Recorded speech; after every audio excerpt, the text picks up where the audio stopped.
Record to this computer. ठीक, चलो। सो derivation पढ़ते हैं आज। डिटेल में सब बताऊंगा, डेरिवेशन का मतलब क्या है, कहाँ यूज़ होगा, क्यों पढ़ना है। इसके बाद इंटीग्रेशन भी पढ़ना है और फिर जाके हम वेक्टर्स पढ़ेंगे। ठीक है, हल्का फुल्के से मस्त एंजॉय करते हुए चलेंगे इसको। ठीक है, पहले समझते हैं what is mean by derivations. ये है मैथमेटिक्स, मैथमेटिक्स का पार्ट है। हम इसको कहेंगे ये है मैथमेटिकल टूल। मैथमेटिकल टूल, ठीक है। ये हमें फिजिक्स में हेल्प करेगा। This will help in physics, helpful in physics. ठीक है, कहाँ यूज़ होगा देखते हैं। डेरिवेटिव का मीनिंग क्या है, इसके बहुत सारे नाम हैं, वो भी दूसरे इसके चिंटू पिंटू राम श्याम बहुत सारे नामों से इसको पुकारते हैं। तो हम डेरिवेटिव ये नाम पहले लेके उसके दूसरे नाम भी देखेंगे क्या है। पहले उसको समझते कि क्या फंडा क्या है बेसिकली, ये क्या प्रॉब्लम क्या है इसकी। अच्छा, तो हमने कहा कि इट टेल्स, ये क्या बताता है, डेरिवेटिव क्या बताता है हमें, it tells how fast something is changing. कोई चीज़ चेंज होती है, क्या चेंज होगी। Let's take an example, velocity change होती है ना, गाड़ी को स्पीड हम बढ़ाते हैं, स्पीड कम करते हैं, तो वेलोसिटी चेंज होती है। एक्सेलरेशन चेंज होता है, फोर्स लगाते हैं, अगर टाइम के रिस्पेक्ट में फोर्स भी चेंज होता है। तो ये सभी चेंज, फिजिकल क्वांटिटी के कोई भी चेंज अगर हमें निकालने हैं किसी इंस्टेंट पे, कोई भी चेंज अगर किसी इंस्टेंट पे हमें निकालना है तो हम डेरिवेटिव का इस्तेमाल करते हैं। ठीक है, उसका मीनिंग क्या बोल रहे हैं, it is a rate of change. अच्छा, तो रेट ऑफ चेंज के बारे में थोड़ी बात कर लेते हैं ताकि ये थोड़ी क्लैरिटी हमें देगा। दो प्रकार के चेंज होते हैं, एक होता है एवरेज चेंज और एक होता है इंस्टेंटेनियस रेट ऑफ चेंज। ठीक है, डेरिवेटिव इस पोर्शन की बात करता है, डेरिवेटिव इस पोर्शन की बात करता है, इंस्टेंटेनियस रेट ऑफ चेंज। ये इंस्टेंटेनियस रेट ऑफ चेंज निकालने के लिए हम मैथमेटिक्स यूज़ करते हैं जिसका नाम है डेरिवेशन। तो पहले तो देखते हैं ये रेट ऑफ चेंज है क्या, एवरेज रेट ऑफ चेंज का मतलब क्या है और इंस्टेंटेनियस रेट ऑफ चेंज का मतलब क्या है। ठीक है, रेट ऑफ चेंज का मतलब है वेयर समथिंग इज चेंजिंग, कुछ तो चेंज हो रहा है। ठीक है, ऑब्वियस सी बात है सर, क्या मजाक कर रहे हो। Change with respect to something else, इसका मतलब एक एग्जांपल लेंगे तो ये क्लियरिटी मिलेगी। मुझे बताओ इसका फॉर्मूला, किसका फॉर्मूला बताओगे तुम, वेलोसिटी का फॉर्मूला बताओ। वेलोसिटी का क्या फॉर्मूला है, कौन सा? डिस्प्लेसमेंट अपॉन,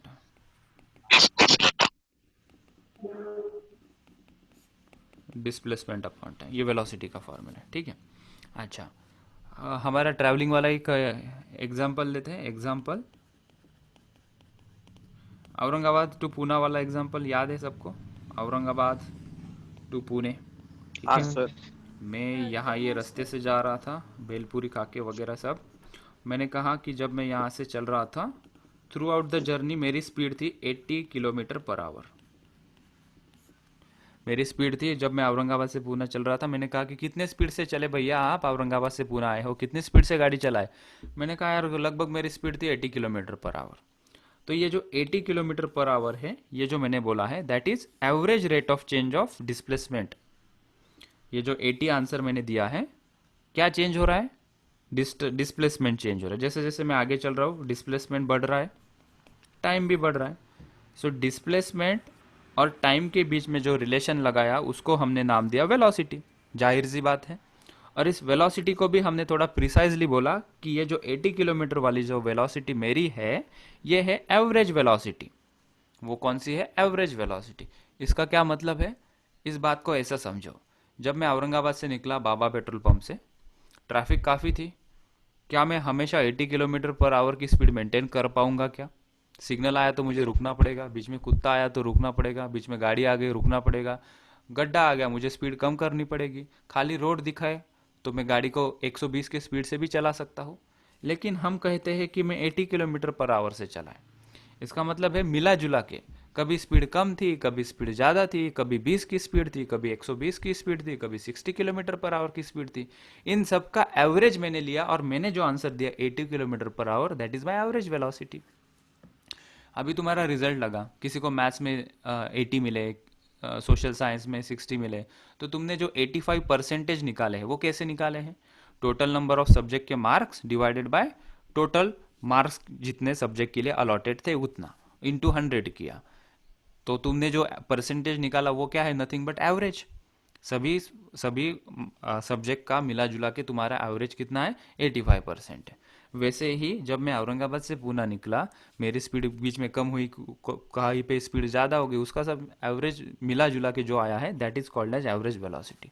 ठीक है, ये बचपन तक हम यही पढ़ते आ रहे थे। ये जो फॉर्मूला हम बचपन में यूज़ करते थे, velocity is equal to displacement upon time, यहाँ पे कुछ नहीं लिखा, मतलब ये बाय डिफ़ॉल्ट एवरेज वेलोसिटी थी। हमें डिस्प्लेसमेंट दिया होता था, टाइम दिया होता था, दोनों को बड़े आराम से हम डिवाइड करते और वेलोसिटी मिल जाती थी। लेकिन हम इंस्टेंटेनियस की जब बात करते हैं, इंस्टेंटेनियस का पहले मीनिंग समझाता हूँ, फिर क्या तरीका होता है और किस तरीके से क्वेश्चन आते हैं वो भी डिस्कस करते हैं। यहाँ पे मैंने गाड़ी दिखाई है, ये तो मैंने बता दिया, ठीक है। सेकेंड वाली सिचुएशन यहाँ पे आते हैं। ये गाड़ी दिख रही है नीचे, ओके। तो ये गाड़ी चल रही थी, पहले तो मैं इंस्टेंटेनियस की बात कर रहा हूँ, ये पहले क्लियर कर दूँ। इंस्टेंटेनियस वेलोसिटी तुम्हें समझाने की कोशिश कर रहा हूँ। इंस्टेंटेनियस वेलोसिटी कहो या इंस्टेंटेनियस रेट ऑफ चेंज कहो, हमेशा हम वेलोसिटी नहीं निकालेंगे, एक्सेलरेशन की भी बात कर सकते हैं, तो better we called it as instantaneous rate of change. वो रेट ऑफ चेंज डिस्प्लेसमेंट का होगा, रेट ऑफ चेंज वेलोसिटी का होगा, या कुछ और हो सकता है, हमें रेट ऑफ चेंज निकालना है। For this example I am taking velocity as rate of change, ठीक है। तो मैंने कहा कि चलो थ्रू आउट द जर्नी, आपने कहा कि 80 किलोमीटर पर आवर आपकी स्पीड थी जब औरंगाबाद से आप पूना जा रहे, तो वो बात हमें क्लियर होगी। एवरेज था उसका नाम। यहाँ पे मैं बोलता हूँ किसी भी इंस्टेंट पे, जैसे कि मुझे लोकेश ने कॉल किया, मैं कार चला रहा हूँ, औरंगाबाद से पूना जा रहा हूँ, लोकेश ने मुझे कॉल किया। लोकेश ने मुझे पूछा कि सर आप कहाँ पे हो, मैंने उसको बोला मैं स्माइल स्टोन के पास आ गया हूँ। सर आपकी स्पीड कितनी है, बताओ जल्दी स्पीड कितनी है बताओ। तो वो इंस्टेंट पे मेरी जो स्पीड होगी उसको कहेंगे इंस्टेंटेनियस स्पीड, या उसको कहेंगे इंस्टेंटेनियस वेलोसिटी। कोई मुझे पूछेगा एक्सेलरेशन, तो वो होगा instantaneous acceleration.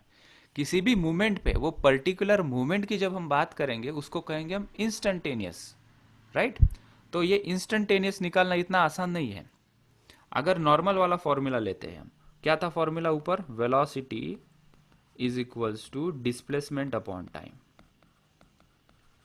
Displacement upon time, ठीक है। उसको थोड़ा इलेबोरेटिवली मैंने यहां पे लिखा है, ठीक है, राइट। तो स्पीड लेते हैं, वेलोसिटी बोलो या स्पीड बोलो, जब तक मैं एक पर्टिकुलर स्ट्रेट डायरेक्शन में चल रहा हूं तो वेलोसिटी, और स्क्रीन पॉज हो गई, नहीं चल रही ना screen, okay, right. So velocity और स्पीड एक ही डायरेक्शन में चलेंगे, स्ट्रेट डायरेक्शन में, तो व्हीकल होगा, तो डोंट गेट कंफ्यूज। मैं स्पीड लिखूँ या वेलोसिटी लिखूँ, डोंट गेट कंफ्यूज, ठीक। स्पीड या वेलोसिटी क्या होता है, change in distance upon change in time, ठीक है। अगर मैं किसी एक ही जगह पे खड़ा हूं तो मेरी स्पीड कितनी, मैं तुम्हें पढ़ा रहा हूं और मैं चेयर पे बैठा हूं, तो मेरी स्पीड कितनी है फिलहाल, जीरो। जीरो। जीरो, क्योंकि मैं मोशन में ही नहीं हूं। Speed zero. कब होगी, जब तुम एक पर्टिकुलर पॉइंट से उठ के दूसरे पर्टिकुलर पॉइंट की तरफ जाओगे। सो स्पीड वेलोसिटी ये बताने के लिए तुम्हें दो पॉइंट तो लगेंगे ना, एक पर्टिकुलर पॉइंट की थोड़ी ना स्पीड होगी। हम कहेंगे कि एक पॉइंट से दूसरे पॉइंट में चला, तो मतलब कुछ डिस्टेंस कवर किया मैंने, और वो डिस्टेंस कवर करने के लिए कुछ टाइम लगा है। तो हमने कहा कि जब मैं वन पोजीशन में था तो मेरा डिस्टेंस जीरो था, लेट से कि वहीं से मैं स्टार्ट कर रहा हूँ।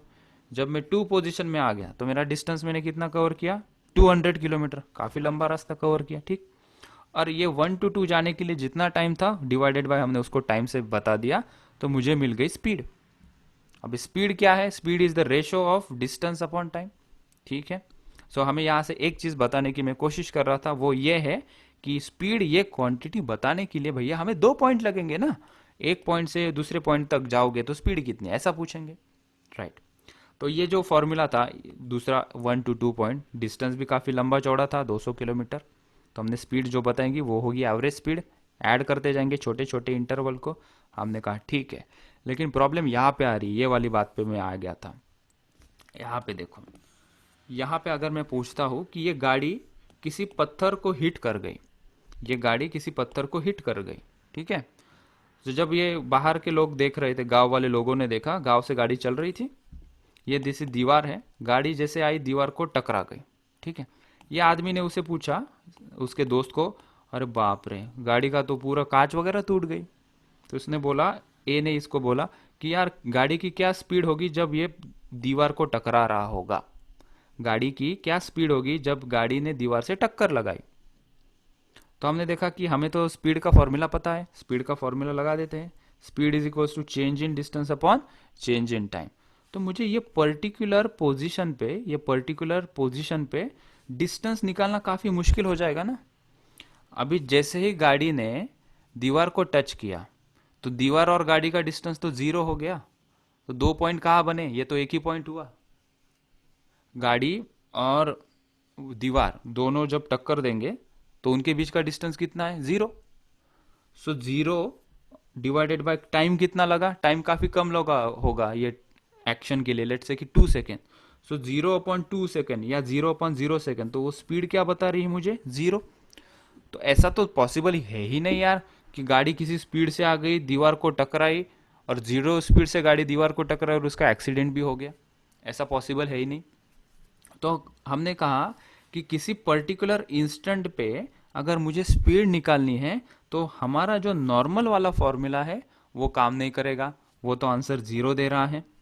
फिर से एक बार देखेंगे कि 0/0 कैसे लाया सर। देखो, अगर मैं तुम्हें पूछता कि भैया ये 1 पोजीशन से 2 पोजीशन तक जब गाड़ी गई तो उसकी स्पीड क्या थी, तो तुमने देखा कि इसकी यहाँ से यहाँ कितना डिस्टेंस है अपॉन यहाँ से यहाँ कितना टाइम है, दोनों को डिवाइड कर दिया तुमने। तुमने मुझे अच्छा वाला आंसर दे दिया, distance upon time is equals to speed, क्योंकि यहाँ पे डिस्टेंस दिख रहा था, काफ़ी बड़ा है डिस्टेंस, इसका टाइम भी तुमने मेजर कर लिया। मेरा क्वेश्चन क्या था, जब ये गाड़ी इस दीवार को हिट कर रही है तब वो पर्टिकुलर मूवमेंट पे बिफोर हिटिंग द वॉल गाड़ी की स्पीड क्या थी। तो हमने कहा ठीक है, नॉर्मल सा फॉर्मूला लगा के देखते हैं। तो ये गाड़ी और ये जो दीवार है इनका बीच का डिस्टेंस ऑलमोस्ट जीरो है, टच कर रहा है, टच करेंगे तो दीवार और गाड़ी का डिस्टेंस जीरो हो जाएगा, तो जीरो है। और जैसे ही डिस्टेंस जीरो है गाड़ी तुरंत रुक गई तो टाइम भी क्या हो गया, गाड़ी का जीरो हो गया। तो 0/0 मुझे आंसर मिला जीरो। और गाड़ी की स्पीड क्या बता रहा है, वो हमारे फॉर्मूला के हिसाब से जीरो। ऐसा हो ही नहीं सकता, तुम्हें भी पता है कि गाड़ी किसी जीरो स्पीड से टकराएगी और उसका एक्सीडेंट भी हो गया।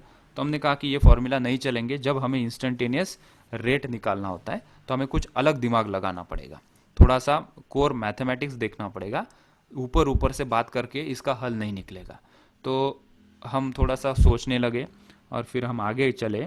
फिर हमने देखा कि यार थोड़ा मैथ सोचना पड़ेगा, कुछ ना कुछ बताना पड़ेगा, कुछ ना कुछ बारीक सी चीज़ें हम कुछ मिस आउट कर रहे हैं यहाँ पे। हमने कहा ठीक है, मैथ्स के पास गए, मैथ्स ने हमें हेल्प की। मैथ्स ने क्या बोला, ऐसी सिचुएशन में तुम क्या करो, टाइम को तुम देख सकते हो, नेकेड आई से जीरो है, डिस्टेंस को तुम देख सकते हो, वो ऑलमोस्ट टच कर रहे हैं, वो भी जीरो है। तुम ऐसा क्यों नहीं सोचते कि दीवार को हिट करने से जस्ट पहले मतलब बहुत ही कम डिस्टेंस, वो भी ले लो चलेगा। हमारे पास उतनी सुविधा है कि छोटे से छोटे डिस्टेंस का भी हम कैलकुलेशन तुम्हें करके दिखाएंगे, और ये करने के बाद एक मस्त तुम्हें मास्टर फॉर्मूला देंगे ताकि तुम्हें ये पूरा बाद में कभी पढ़ने की जरूरत ना पड़े। हमने कहा ठीक है बताओ यार, वो गुरु मंत्र हमें बताओ। तो वो क्या बोलते हैं, पूरा मैथमेटिक्स बता रहा हूँ अभी, थोड़ी समझो बात को, बहुत ज़्यादा डिटेल जाने की इसकी ज़रूरत नहीं है, लेकिन ऊपर ऊपर से तुम्हें आइडिया इसकी होनी चाहिए।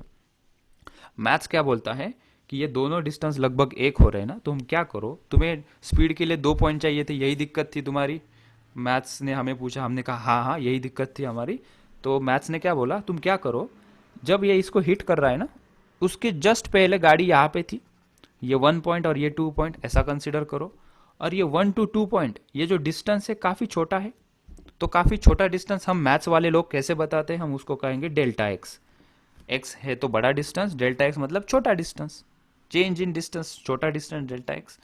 और 1 to 2 ये काफ़ी छोटा डिस्टेंस है, टाइम भी काफ़ी छोटा होगा, तो टाइम को भी हम डेल्टा टी बना देंगे और इनको हम डिवाइड कर देंगे। तो मतलब delta x upon delta T मेरी स्पीड बन जाएगी, और आंसर जीरो भी नहीं आएगा क्योंकि मैंने दो डिस्टेंसेस लिए, 1 to 2 वो काफ़ी छोटे हैं, और 1 to 2 का टाइम भी मैंने लिया है, वो भी काफ़ी छोटा है। लेकिन ये नॉर्मल अरिथमेटिक से सॉल्व नहीं होगा। मैथ्स वाला बोलता है कि ऐसा नहीं करना पड़ेगा, तुमने छोटा टाइम ले लिया, छोटा डिस्टेंस ले गया, मतलब क्या तुम अभी स्केल से उसे तो मेजर नहीं कर सकते, वो इतना छोटा है कि स्केल से मेजर नहीं कर सकते तुम्हें मैथमेटिक का टूल लगाना पड़ेगा। तो उसने क्या बोला कि ठीक है, इसको कैसे रिप्रेजेंट करो, बंद क्यों हो गया, ठीक, हम इसको ऐसा लिखेंगे, ये जो है इंस्टेंटेनियस हमें क्या निकालनी थी बेटा, इंस्टेंटेनियस स्पीड निकालनी थी। तो इन्होंने क्या बोला कि तुम क्या करो, छोटा डिस्टेंस ले लो। हमने लिया लिया छोटा डिस्टेंस डेल्टा एक्स। छोटा टाइम ले लो, हमने लिया छोटा डेल्टा टी टाइम। तो वो क्या बोलते हैं, एक मैथमेटिक्स में फंक्शन होता है जिसको कुछ अजीबोगरीब नाम से वो बोलते हैं, लिमिट बोलते हैं उसे, और नीचे ऐसा कुछ delta t tends to zero करते हैं। ठीक है, ऐसा लिखने का तरीका होता है मैथमेटिक्स में। क्या होता है, सब चीज़ें डिटेल बोल रहा हूँ। मुझे बताओ पहले, स्क्रीन वगैरह मेरी आवाज़ सब क्लियर है क्या, मैं अकेला चल रहा हूँ आगे? हाँ सर। नहीं सर, सब बराबर है क्लियर है सर। ना? क्लियर है हाँ, सर। सब क्लियर है, ठीक है। तो उन्होंने बोला कि तुम जब ये छोटी चीज़ें कैलकुलेट करते हो तो तुम्हें मैथमेटिक्स का इस्तेमाल करना पड़ेगा। उन्होंने हमें एक मंत्र दिया। उन्होंने बोला कि लिमिट, इसको कहो limit, limit delta t tends to zero. इसको मैं इंग्लिश में लिख देता हूँ, इसको क्या बोलते हैं, ज़्यादा इसकी ज़रूरत नहीं पड़ेगी, इसकी डिटेल में जाने की कोई भी ज़रूरत नहीं है, बस ये वन टाइम इन्वेस्टमेंट है समझने की बात। इसको बोलते हैं limit delta t tends to zero. देखो इसका मीनिंग क्या है, उन्होंने क्या बोला, ये जो हमने छोटा टाइम लिया है वो बताओगे कैसे। हमने ये लिख के बताया कि जो हमने टाइम लिया है 1 और 2 के बीच में वो काफ़ी छोटा है, और जो डिस्टेंस लिया वो भी काफ़ी छोटा है। और ऐसे छोटी चीज़ें मैथ्स में थोड़े अलग ढंग से वो सॉल्व करते हैं, और किसी एक ढंग से सॉल्व करते हैं वो। ठीक है, अभी ये इंस्टेंटेनियस सॉल्व करने के लिए मैथमेटिक्स में कुछ इक्वेशन लगेगा, क्योंकि कोई भी मैथ्स में हम इक्वेशन ही सॉल्व करते हैं ना। तो ये हमारी रियल लाइफ सिचुएशन, इस जो रियल लाइफ सिचुएशन जो है वो हमेशा हमें मैथमेटिकल फॉर्म में दी होगी। ऐसा नहीं होगा कि बताओ कि गाड़ी चल रही है और एक दीवार आ गई बीच में, तो वो दीवार को जब टच करेगी तब स्पीड बताओ, नहीं ऐसा नहीं पूछेंगे। हमें कोई मैथमेटिकल रूपांतर उसका होगा, मैथमेटिकल ये सिचुएशन का मैथमेटिकल फॉर्मुलेशन होगा। y is equals to x square हो गया, y is equals to log x हो गया, y is equals to ten x हो गया। फिर उसका चेंज पूछेंगे हमें।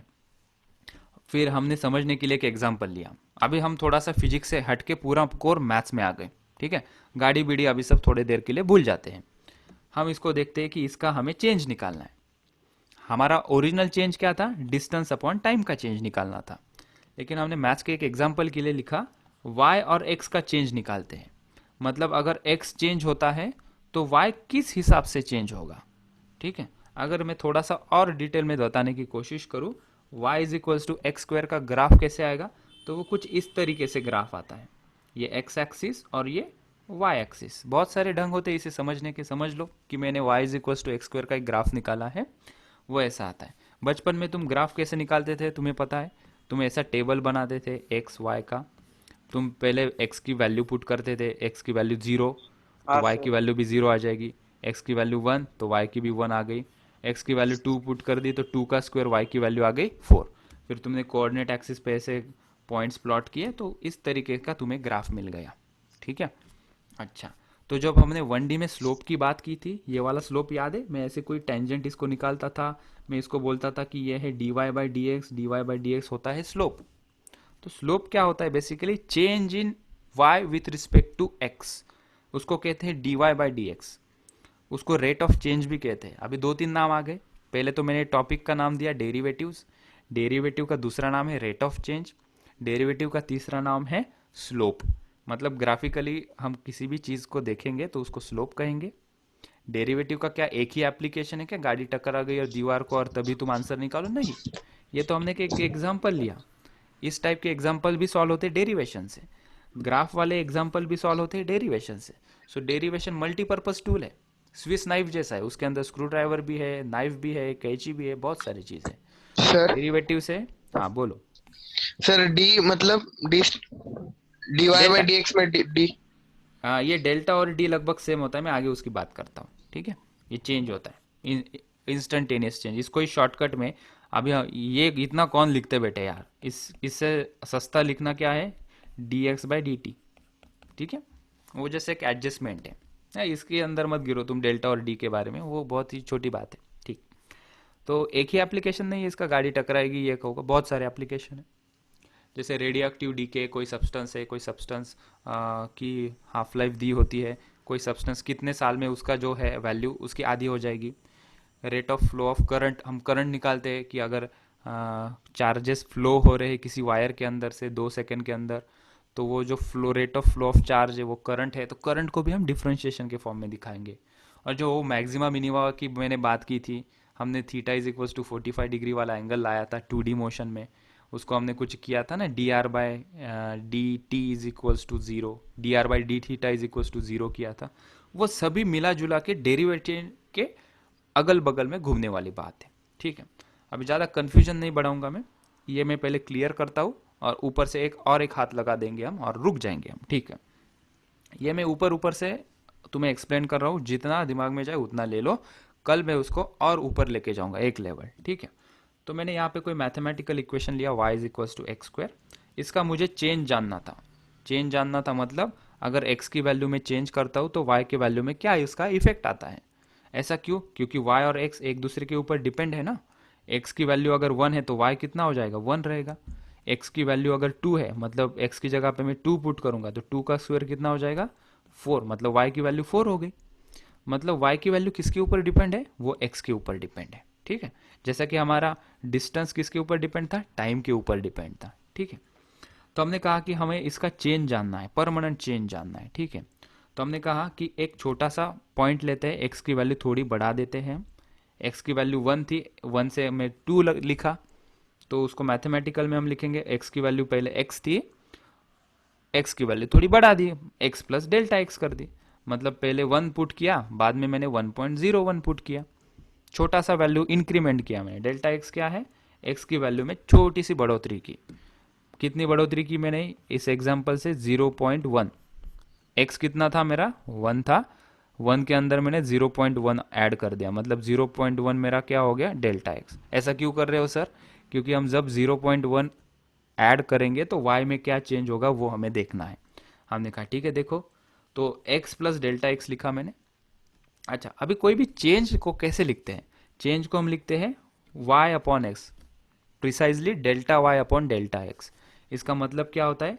Change in y when x changes. y के अंदर कितना चेंज हो रहा है? जब x चेंज हो रहा है। और उसको लिखते कैसे हैं? Delta y upon delta x। Delta क्या इंडिकेट करता है? स्मॉल, छोटा चेंज। छोटा चेंज इन y जब छोटा चेंज इन x होगा। ठीक है, अच्छा, हमने कहा फिर इस y को क्या लिखोगे? डेल्टा y को हमने देखा ये इक्वेशन है। इस इक्वेशन के अंदर अगर मैं पहले x की वैल्यू ये थी, y is equals to x square, बाद में मैंने x को बढ़ा के कितना किया? x प्लस डेल्टा x, तो नया y क्या हो जाएगा? x प्लस डेल्टा x का होल स्क्वायर। अभी चेंज क्या होता है? Final minus initial. So finally मैंने y की वैल्यू देखी, ये आ गई x को बढ़ाने के बाद, तो ये final value minus original value क्या थी? X square, minus x square लिख दिया। ठीक है, कितने से चेंज हुआ? पहले x, बाद में x प्लस डेल्टा x था, पहले कितना था? x था। ठीक है, दोनों का चेंज कितना है? Delta x। So divided by delta x किया और हमारा दिमाग अभी यहाँ पे फ्रीज हो गया, बहुत सारी चीज़ें ओवरलोड हो गई। तो इसको हमने सॉल्व किया, कुछ थोड़े से अजम्पशंस वगैरह किए, और ऐसा करते करते करते करते करते मुझे फाइनली एक आंसर मिला 2x। मेरी 1 मिनट ये डिस्कनेक्ट होगा, मुझे बैटरी चार्ज करने दो।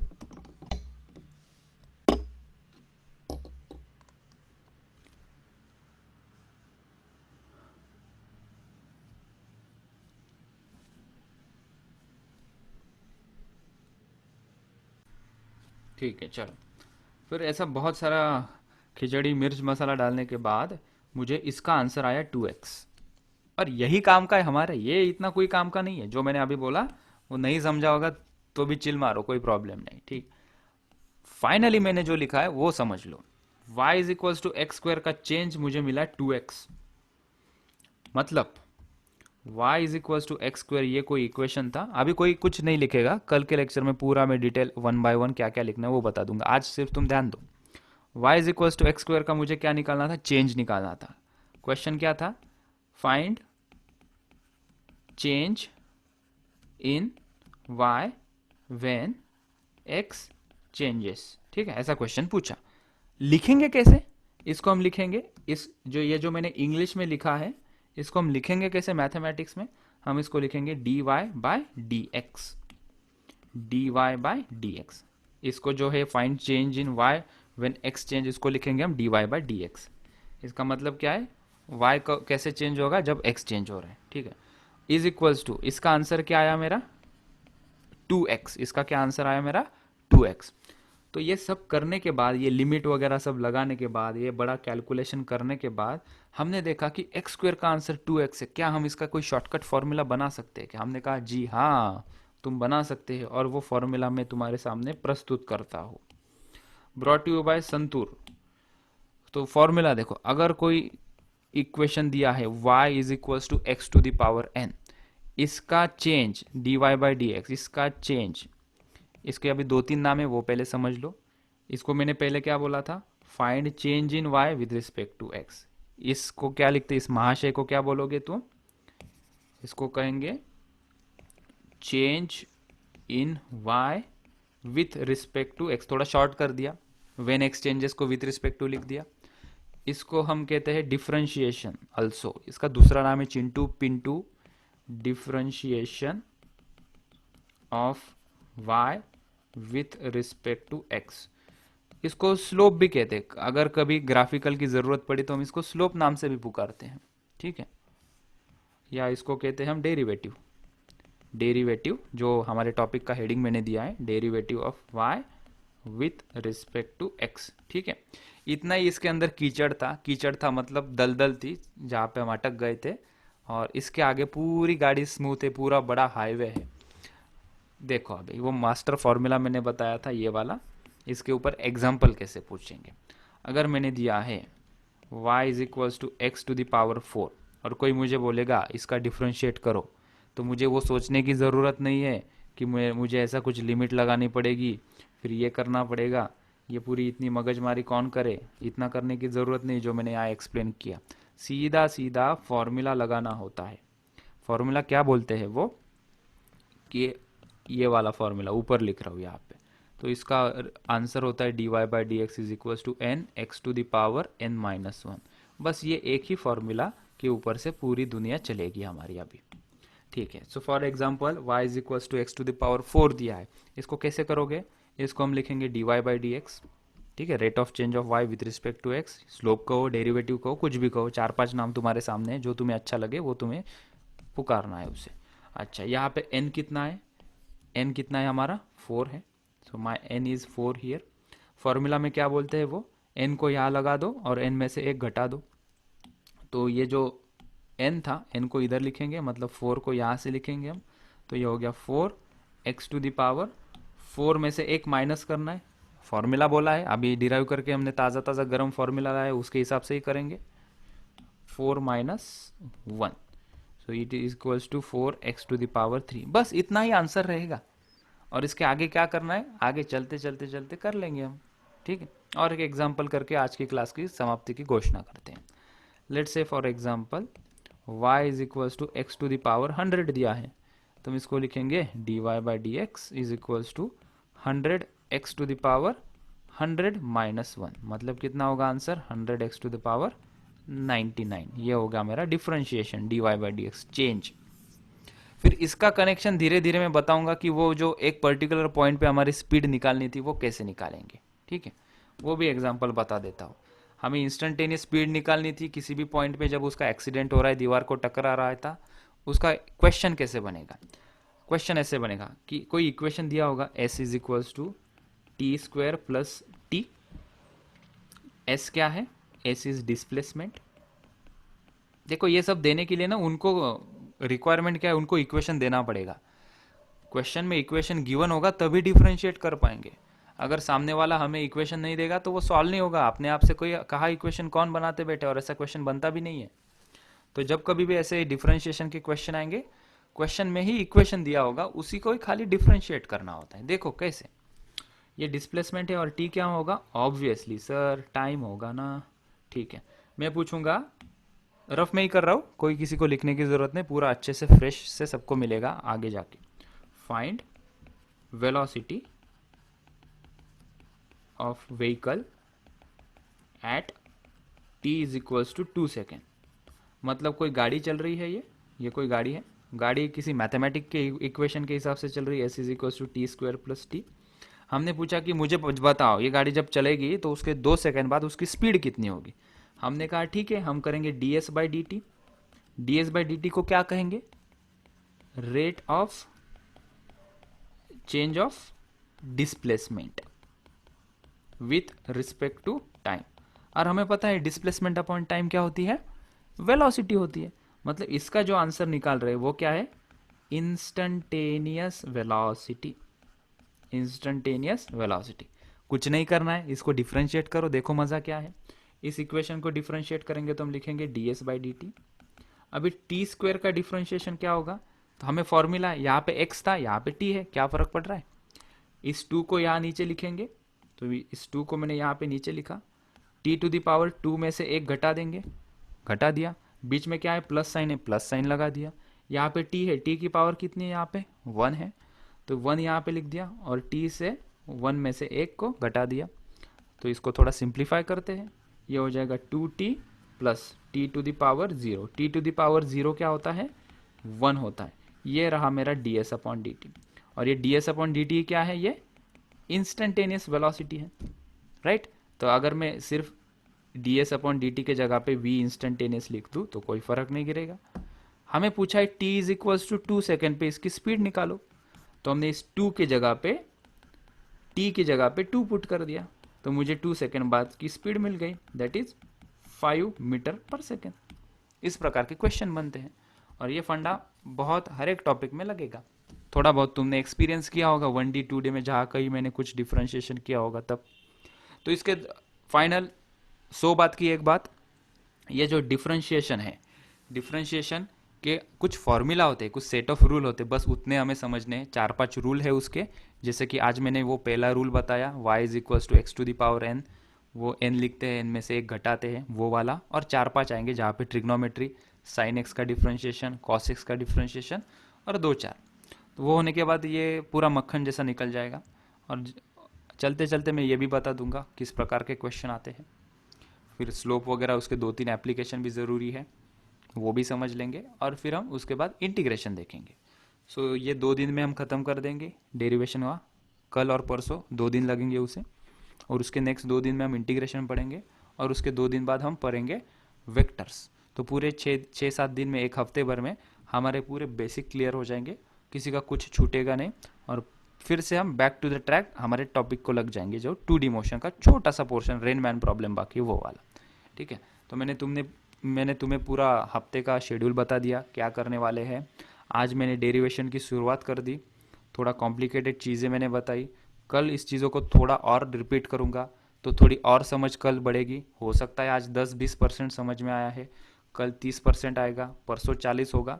Consistency is the key. तुम्हें हर रोज़ क्लास में प्रेजेंट रहना है, तब जाके पूरी चीज़ 6 दिन के बाद समझ में आएगी। ऑल राइट, इतना कह के मैं क्लास ख़त्म करता हूँ। किसी को कुछ पूछना होगा तो वो पूछ सकता है। सर टेस्ट कौन से टॉपिक